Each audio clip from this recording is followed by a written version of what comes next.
Hey, Steve Mignani here doing the junkyard crawl at Bernardston Auto Wrecking with a 1964 GMC. Now here's the thing about this truck. This is something called the Toro-Flow diesel. Don't confuse it with a Detroit diesel. More on that in a second. It's special. But before we get to it, take a look at the frame. We call this a straight truck, which is to say that it has a frame upon which you could put any number of different beds, a flatbed, a box, refrigerator truck, maybe a tow truck, although generally speaking, those are a shorter wheelbase than this one here. You get to a place where you can kind of see a lot of span between the fuel tank and the axle. It's a pretty long wheelbase. There were longer ones, but with that said, it's fairly long. Probably had a box on it at some point in time. Now the rear axle on this is pretty cool. It's a 2-speed, and GMC did make their own axles. It's kind of an unusual piece. This is the vacuum motor, so to speak, that turns it from 1 to 2 speeds inside of here, but something unusual. It does have a dropout center, and usually when you have that, the axle housing is one-piece unit. Well, not here. This has a bolt-on inspection cover at the back. So you take the inspection cover off and the dropout center, and it's a big hollow opening. Maybe more prone to flex than a one-piece differential, but with that said, this is a GMC-made axle. They made their own axles as well as getting them from Rockwell, Timken, and other companies. But you can always tell a GMC axle by this little bolt-on cover right here. And as a kid, I'd see these things in traffic all over the place. The Kelsey Hayes 6-lug wheel right here is a 5-lug, but again, heavy-duty stuff. Would take a split rim, bolt right on there, dualies in the back, massive leaf springs. You know, if you think a Chrysler Superstock leaf spring with 8 leaves is a big deal, look at this monster right here. And cool to see the C-leg style U-bolts right here to anchor it. Interesting that they don't go straight up and down, but again, this is part of the design right here.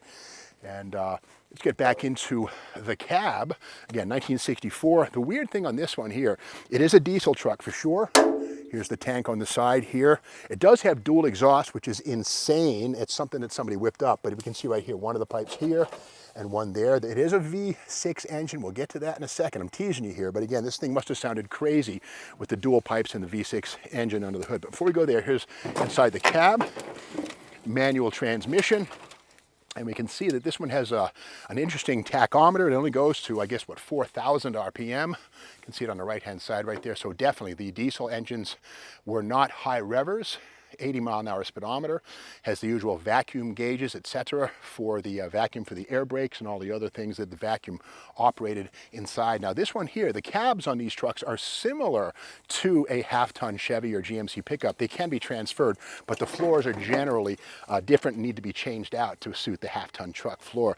Something kind of weird here, this gas tank, it's truly here. It's all there. So this is either a recab truck, because the diesel trucks did not have fuel tanks in the cab like this. So it's kind of weird, a gas type fuel tank with a diesel. So who can say old trucks, you never know. But here's an interesting little toy from the Ideal company, a GMC little electric toy truck. This is the original V6 electric truck. See the little V6 logo right there. Usually that means gasoline power. Again, more on that in a second. But this thing would have sat on a little racetrack and followed the groove, hit the little electric switch on this thing, it would turn on, and with the batteries inside, it would be electric truck. But it's cool. When I was a kid, I had one of these things. It was really cool. I love the detail on this. Dual wheels in the back.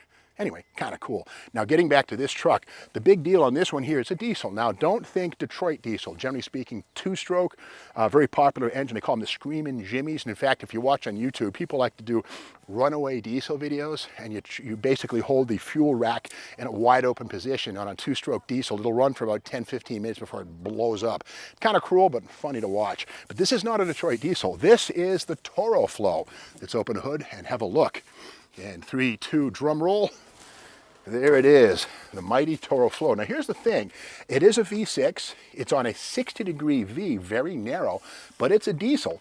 In fact, the weird thing about the Toro-Flow is that the intake and exhaust tracks are on the outside of the engine. That's the intake manifold right there. There's one on each side, cast aluminum, that thing right there, and basically it feeds from the air, and the exhaust is also on this side. If this was a gasoline V6, same family, the intake, the carburetor would be inside the valley. But on this one, there's a Bosch American mechanical fuel pump, and you can see it right here. And that's it right there. That's the diesel fuel pump right there. And that is what occupies the V. So again, this was a cousin to the gas-powered V6s that were truck engines, the 305s on up, but this is a specific diesel unit. So again, getting back to GMC diesels, this is a little brochure here, GM Diesel, the Universal Power. This is from 1964, and this is mostly about the Detroit diesels, the two strokes, which were 90-degree Vs. There were bigger engines. There was even some inlines. But again, you know, the whole idea here was GMC was talking about the Detroit diesel, and it's cool, the thematic thing. Modern man has marshaled a strong, invaluable ally, power, which has allowed him to build, to transport, to communicate, and to explore as never before possible. Power has allowed man to overcome his own lack of physical strength. Take that, Arnold Schwarzenegger. What was once a monumental job is now an everyday feat. What once took years now takes days or even hours. Of course, GMC takes pride in. Today, diesel power, particularly GM diesel power, not Cummins or any of the others, is the most efficient, most economic, and thus the most widely used power for heavy-duty commercial and industrial jobs. There it is, man, the two-stroke Stream and Jimmy. Now, that's a two-stroke engine. This, the Toro-Flow, is a four-stroke. And in fact, here is Fleet Owner magazine from November '64, and they're bragging about the new engine.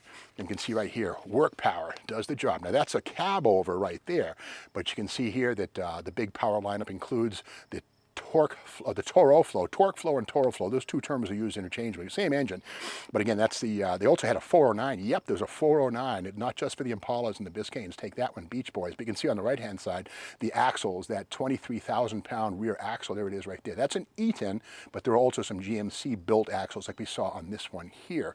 Now, also in the back of this, here's an ad. There it is right here.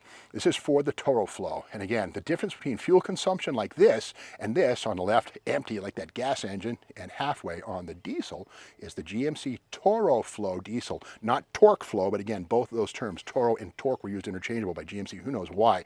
But here it is here. Ohio trucker Howard Kelly testifies, our GMC Toro-Flows fuel consumption is like roughly half as our gas truck. So again, the 1964 was the first year for the Toro-Flow. And here we have it here again. The intake manifolds are right here on the outsides of the engine, and so are the exhaust manifolds. By contrast, the cousin to this thing was the GMC inline or V6. We see them right here. Now these are massive things, 351, 401, and 478 inches, but these are gas engines. And again, they have carburetors in the V, but otherwise very similar. Bore spacings, I would dare say that the assembly, the machining lines, etc., were probably standardized and commonized. There's even a V8 version of that V6 gas motor.